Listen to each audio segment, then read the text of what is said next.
mtu kutoka orodha ya wapiga kura, ili tuende kwa kinyang'anyiro tukijua yule ambaye atakuwa na nafasi ya kupiga kura ni yule ambaye kisheria amesajiliwa na ni halali na anaweza kupiga kura kuchagua yule anamtaka.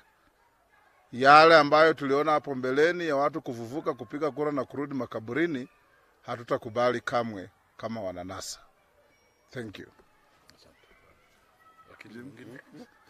Now, I just want to add that, as you're told, we have already written a letter from our legal department to the Office of the Director of Public Prosecutions, mentioning names of cabinet secretaries, names of principal secretaries, and the name of the Commissioner General of the Kenya Revenue Authority, with whom we have, or against whom we have evidence to show that they have been engaged in corrupt practices and election misconduct.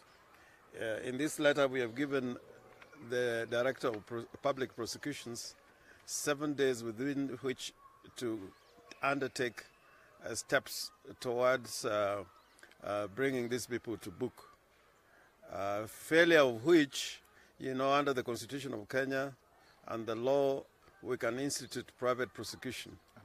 And this is not a matter that we are just, talking about without a basis for taking action. The evidence is already there. So within 7 days, if nothing is done by the Director of Public Prosecutions, we expect to go to court and seek leave to prosecute these individuals, which include Fred Matiang'i, Eugene Wamalwa, Mwangi Kiunjuri, James Macharia, Najib Balala, Cleophas Mailu, Joseph Nkaiseri, all of them cabinet secretaries, and Joseph Njoroge, who is a principal secretary, and the Commissioner General of the Kenya Revenue Authority, John Jiraini. And you'll get a copy of this letter. Thank you. Asante. Asante sana. Tunashukuru. Mna swali? Unajua tulikuwa na shangaa. Mbona leo mmetupatia through pass? Utatoka wapi laini kati ya wakati ambapo Uhuru Kenyatta ni rais na wakati ambapo Kama rais anataka kwenda kwa kanisa, ana haki ya kwenda kama rais wa Kenya na kama mwananchi anayetii sheria. Kama rais anataka kwenda kufungua mpaka wa Kenya na Uganda, ana haki ya kufanya hivyo. Lakini hana haki kisheria na kikatiba kuchukua hundi ya pesa kutoka National Treasury na kwenda Kisii na kuambia nimeleta hii pesa kugawia wale ambao walifurushwa katika mashamba yao na marudio yao mnipigie kura. Pili, hana uwezo kisheria na haikubaliki kutoka hapa aende mkoa wa Magharibi wa zamani na kuzurura kutoka muji mmoja hadi mwingine na kuambia wananchi ya kwamba wampigie kura, atawaletea maendeleo kama serikali na kuonyesha ya kwamba alizindua hii barabara, kwa hivyo apigiwe kura, na kusema alifungua panipepa ambayo tunajua haifanyi kazi na haikufunguliwa, iliuzwa, apigiwe kura, na mambo mengi ambayo mnajua. Nyinyi ni Wakenya, hamujatoka ng'ambo, mnaishi hapa, mnajua tofauti ya mtu kutembea kama rais wa nchi.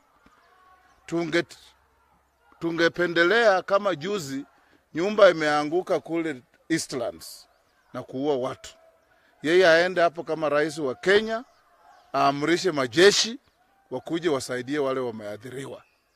Lakini kwenda Budalangi na kujifanya anazindua daraja ambayo alizindua mwaka miwili iliyopita, hiyo ni kutumia ofisi ya rais na serikali na mali yake kujipigia debe ya kisiasa. That is the line.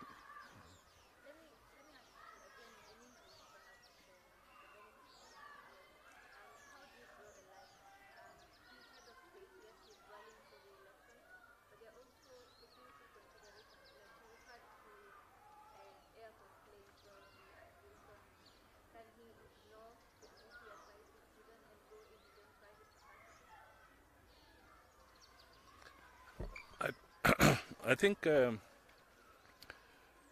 one can draw a line. We know when he requires, as a president, he'll require his security all the time. No doubt about it. And even other candidates are getting state security. But what we are pointing out here, and which is in the Election Offences Act, the issue of you doling out checks, as an example, for IDPs. You're wearing your Jubilee uniform, you're on a campaign trail, and then you're issuing out checks yourself. From public coffers. And clearly the IEBC has already said we are now in the election period. For instance, we cannot, if you're going to be on the ballot, you cannot do harambes, as an example. But what is the difference between doing harambes and somebody who is now doling out checks directly to the people in full view of the camera, and yet you have the Election Offences Act? So these are the distinctions we want people to understand. If I may add, because I think this is a very important question. The Elections Act does not distinguish between a state officer and a political leader or an ordinary citizen. Those election offenses apply to every Kenyan, and the president is not above the law. The Elections Act is very clear on what you can do and cannot do. And so long as you're a candidate, whether you're a president, so long as you're a candidate, you're bound by the Elections Act. And that Elections Act creates several offenses. And I think we should get away from this kasumba ambao tunayo, kwamba the president is above the law. In the United States now, Trump is under criminal investigations for obstruction of justice. The president of Kenya is never above the law at any time, even with the immunities which are under the Constitution, because it is the question of when he can be prosecuted.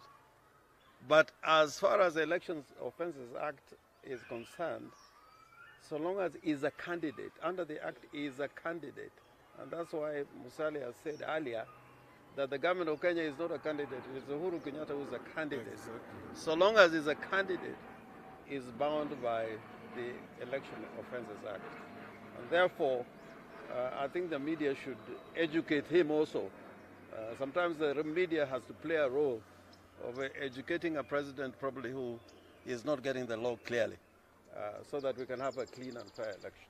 You may also wish to note that under the various laws that give power to the IEBC, where they are given authority to punish offenders, it does not exclude a sitting president. They punish anybody who commits an offense in an electoral period, whether you are a voter or a candidate or in any form that you may be related to elections. And he must sign the electoral code. Yes.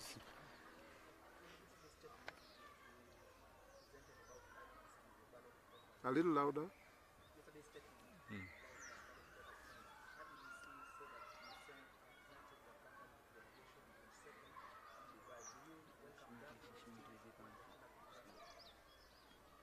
I think we answered it yesterday, and our view is that that tender should be cancelled. They have time, so that the credibility of the electoral process is not undermined.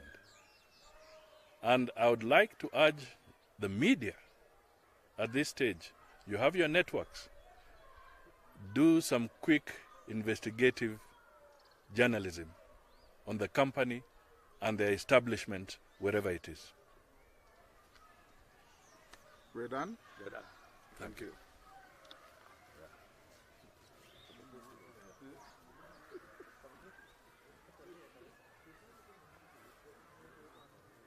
We are off to Kajiado, by the way.